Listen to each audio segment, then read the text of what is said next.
या अल्लाह, आज तो इस कमबख्त चूल्हे ने नाक में दम कर दिया है। ऐसा लग रहा है जैसे चूल्हा ना होकर धुएं की चिमनी हो। अपनी चाची को इस तरह से धुएं में परेशान देखकर जोया आकर कहती है, लाइए चाची माँ, आज हम आपको रोटियां बनाकर खिलाते हैं। अरे नहीं जोया, मैं बना लूंगी।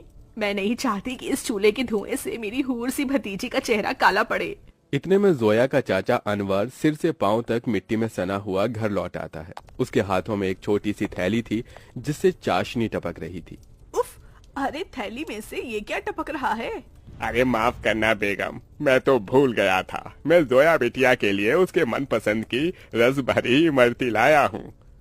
इमरती का नाम सुनते ही 24 साल की जोया किसी बच्चे की तरह उतावली जताते हुए बोली, क्या सचमुच चाचा जान, आप मेरी मनपसंद की इमरती लाए हैं? मेरे मुंह में तो पानी आने वाला था, मगर मैंने किसी तरह खुद को रोक लिया। हम सब साथ में इसे इफ्तार में खाएंगे। अरे नहीं बिटिया, मैं जरा सी ही इमरती लाया हूँ, तू खा ले। मुझे और तेरी चाची को मीठे से खास मोहब्बत नहीं है ना बेगम? जी बेशक। असल में इमरती खाने का मरियम और अनवर का भी बड़ा मन था, मगर दोनों अपना मन मार लेते हैं। बचपन की दुर्घटना में जोया के माता पिता स्वर्ग से धार गई, जिसके बाद से जोया के चाचा चाची ने उसे अपनी बेटी की तरह पाला पोसा। उसके प्यार में कोई कमी न हो, इसलिए दोनों ने खुद की अपनी औलाद भी नहीं की। अनवर की माली हालत कुछ ज्यादा खास अच्छी नहीं थी। बस उसके पुश्तों का छोड़ा गया सालों पुराना एक कमरे का कच्चा घर और खेती करने के लिए जमीन का एक छोटा सा हिस्सा, जिस पर थोड़ी बहुत खेती करके जैसे तैसे 2 वक्त की रोटी का गुजारा चल रहा था। या खुदा, कढ़ाई में जरा सी सब्जी है। खैर, नमक प्याज रोटी से ही इफ्तार कर लेंगे। सब्जी सोया को दे देती हूँ। मरियम 3 थाली लगा ले आती है। अरे ये क्या, चाची माँ मेरी थाली में सब्जी, आप दोनों क्या खाएंगे? तभी अनवर अपने गमों को छुपाता हुआ झूठी मुस्कुराहट से बोला, अरे सब्जी की क्या जरूरत, आज तो मैं नून तिल से रोटी ही चटकारे लेकर खाऊंगा। ये कहते हुए गरीब अनवर नमक तेल लगी रोटी काट काट कर खाने लगता है। अपनी गरीब चाचा चाची का ऐसा दुख देखकर जोया का कलेजा कचोट पड़ता है। वो रो पड़ती है। चाची माँ, चाचा जान, चलिए इन सब्जी में से खाइए। अरे इतनी थोड़ी खाऊंगी मैं। जोया के गरीब चाचा चाची को उसे जितना प्यार था उतना ही स्नेह उसे भी था। यूं ही दिन गुजरते हैं। सुनो जी, हमारी जोया अब सयानी हो गई है। हमें इसके निकाह के बारे में सोचना चाहिए। जोया, भाई और भाभी की अमानत है हम पर। मरियम, मैं तो दिन रात अल्लाह से एक ही दुआ मांगता हूँ कि मेरी भतीजी को अच्छा घर मिले। अनवर जोया के लिए रिश्ता ढूंढने लगता है, जो कि अमीर खानदान में हिना के बेटे से लग जाती है। अब शादी की तैयारी शुरू हो जाती है। अनवर, अभी तक जोया के निकाह का जोड़ा नहीं सिलाया। 2 रोज बाद उसकी रुखसती है। जानता हूँ बेगम, मगर जितना कर्ज लिया था वो खर्चा हो गया। मैंने तुमसे एक बात भी छिपाई है, मैंने अपनी जमीन बेच दी। क्या जमीन बेच दी? उसी से तो फकत अभी तक हमारी रोजी रोटी चल रही थी। अब क्या करेंगे आगे? अल्लाह मियाँ बैठा है ना रोटी देने वाला। मरियम, कुछ तो कर लूंगा, लेकिन जोया हमारी इकलौती भतीजी है। उसका निकाह अच्छे से घर में हो जाए ताकि मन में कोई मलाल ना हो। जोया के गरीब चाचा चाची उसकी शादी के लिए अपनी खेती बाड़ी बेचकर उसकी विदाई करते हैं। चाचा चाची माँ, जा मेरी बच्ची, अल्लाह तुझे दोनों जहां की खुशियों और नेमतों से नवाजे। जोया अपने गरीब चाचा चाची के घर को छोड़कर अपने अमीर ससुराल में आ जाती है, जहां उसके सास ससुर नंद जेठानी से भरा पूरा परिवार मिलता है, जहां सास हिना उसका स्वागत करती है। माशाअल्लाह, कितनी खूबसूरत बीवी है हमारे मुराद की। एकदम सही फरमाया आपने अम्मी, भाई की तो किस्मत खुल गई। चलो देवरानी जी, हम तुम्हें तुम्हारा कमरा दिखाते हैं। जोया की जेठानी आलिया उसे कमरे में ले आती है, जो कि बहुत ही बड़ा और आलीशान था। वल्ला, इस कमरे से भी छोटा तो हमारे चाचा चाची माँ का घर था। यहाँ तो हर शान और शौकत है। अगले दिन जोया नहा धोकर पहली रसोई करने आती है।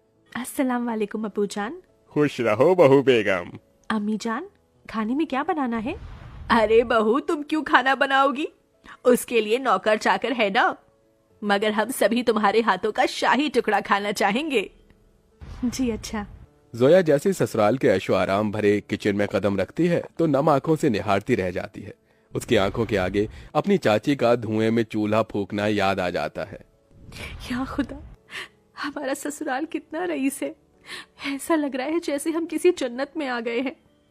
मगर हमारी गरीब चाची माँ आज भी गीली लकड़ियों से चूल्हा जलाती होंगी। आंखों ही आंखों में जोया का उसके ससुराल में 1 साल गुजर जाता है और रमजान का महीना शुरू हो जाता है, जहां वो अपने अमीर ससुराल वालों के साथ दावतों भरी दस्तरखान पर बहुत कुछ खाती है, तो वहीं उसके गरीब चाचा चाची के हालत गरीब बदहाली में कट रहे थे। अरे क्या हुआ मरियम बेगम, अभी तक खाना नहीं लाई? मैं वजू करके कब का बैठा हुआ हूँ। जी लाई। मरियम कुछ रोटियां रखकर नमक मिर्च के साथ लाती है। जी बस यही है खाने में, रूखा सूखा है खाने में। जाने अल्लाह हमारे दिन कब बदलेगा। बाकी दिन भी रूखा सूखा खाते हैं और रोजे में भी रूखा सूखा खाकर काटना पड़ रहा है। मरियम, अल्लाह ने जो दिया है उसे सिर माथे लगाकर खाओ। बेचारे गरीब शौहर बेगम एक दूसरे को निवाला खिलाकर गम बांटते हैं। कंगाली इतनी थी कि दोनों पानी से सहरी करके भूखे पेट कड़ी धूप में भट्टी पर काम करते हैं और यूं ही दिन गुजरते गए। बेगम, अल्लाह के करम से इतने पैसे जुड़ गए, कल जोया के ससुराल इफ्तार दे आते हैं।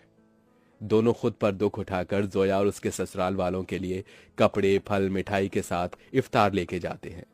अरे समधी साईं, आप दोनों? वालेकुम अस्सलाम समधी जी, ये आप सबके लिए हमारी ओर से इफ्तार का छोटा सा नजराना। तभी महंगा सा जोड़ा पहने हुए जोया आकर अपने चाचा चाची के गले लग गई। उसकी आंखों से आंसू छलक पड़े। चाची माँ, चाचा जी, कैसे हैं आप? गरीबी और गमों भरे हालातों को छुपाते हुए दोनों झूठ बोलते हैं। हम अच्छे से हैं। अरे बच्ची, तू खुश तो है? जी चाचा, मैं बहुत खुश हूँ। यहाँ सभी हमारे साथ बहुत ही अच्छे से प्यार मोहब्बत से रहते हैं। अल्लाह का शुक्र है जो तुझे इतना मोहब्बत भरा ससुराल मिला है। अच्छा, अब इजाजत दीजिए। अरे भाई जान, अभी तो आए हैं, अभी ही जा रहे हैं। थोड़ी देर में इफ्तार का समय हो जाएगा। इफ्तार की दावत खाकर जाइएगा। नहीं आपा, हमारे यहाँ बेटी के ससुराल का पानी भी नहीं पीते। हम चलते हैं, अल्लाह हाफिज। उनके जाने के बाद जोया की नंद ने कहा, अम्मी, आपने गौर फरमाया भाभी जान के चाचा चाची काफी कमजोर से लग रहे थे और कुछ परेशान भी थे। नाजिमा, लाजमी है कि वो कुछ परेशानी में है। बहू, तेरे चाचा चाची बहुत ही खुददार हैं। ऐसे तो वो हमारी मदद लेंगे नहीं। एक काम कर, तू भी उनके लिए इफ्तारी लेके जा, इन्हें अच्छा लगेगा। जोया के ससुराल वाले बहुत ही खुशियों के साथ उसके गरीब चाचा चाची के लिए इफ्तार की तैयारी में टोकरे भर फल, मिठाइयाँ, बहुत सी चीजें करते हैं। 2 दिन बाद जोया अपने गरीब चाचा चाची के घर पहुंचती है। किस्मत तो देखो, उस इफ्तारी की शाम उनके घर में रोटी के लिए भी जखना लगा हुआ था। तभी कुछ लोग अलमारी, कुर्सी, फ्रिज, पलंग इत्यादि अंदर लाते हैं। ये सब किसका सामान उतर कर हमारे घर आ रहा है? जोया, तू मेरी बच्ची? अस्सलाम वालेकुम चाची माँ, क्या बात है, इफ्तार का समय हो गया और आप दोनों ऐसे बैठे हैं? हम इफ्तार करने ही जा रहे थे। तो चलिए, मैं थाली लगाकर लाती हूँ। हम तीनों चाचा चाची भतीजी एक साथ इफ्तार करेंगे। जोया जैसे ही चूल्हे के पास जाकर देखती है तो सारे बर्तन खाली पड़े होते हैं। ये देखकर उसकी आंखों से आंसू गिरने लगते हैं। चाचा चाची, इस घर से मेरी रुखसती क्या हुई? आप दोनों ने मुझे इतना पराया कर दिया कि ये तक भी ना बताया कि आप दोनों किन हालातों से गुजर रहे हैं। मेरी बच्ची, इस घर में क्या तूने कम गमजादगी उठाई थी? चाचा चाची माँ, आप दोनों ने भी तो मेरे लिए कितनी कुर्बानी दी, कितनी मेहनत मशक्कत की और मुझे शहजादी जैसा पाला पोसा। अब मेरी बारी है। इसके बाद जोया खुद अपने हाथों से इफ्तार में बहुत कुछ बनाती है। इफ्तार की दावत देखकर उसके चाचा चाची पेट भरकर खाते हैं। आज एक अरसे बाद ऐसी इफ्तारी नसीब हुई है, वरना तो सालों से गरीबी में रूखे सूखे से रमजान के रोजे कट रहे थे। मैं यहाँ आप दोनों को सिर्फ इफ्तार देने नहीं आई, बल्कि ईद पर आपको मेरे यहाँ आना है और ये अम्मी अब्बू का हुक्म है। हम आएंगे बिटिया, जरूर आएंगे। जोया के गरीब चाचा चाची ईद के दिन उसके घर आते हैं, जहां उनका खूब स्वागत होता है और सभी साथ मिलजुल कर ईद मनाते हैं।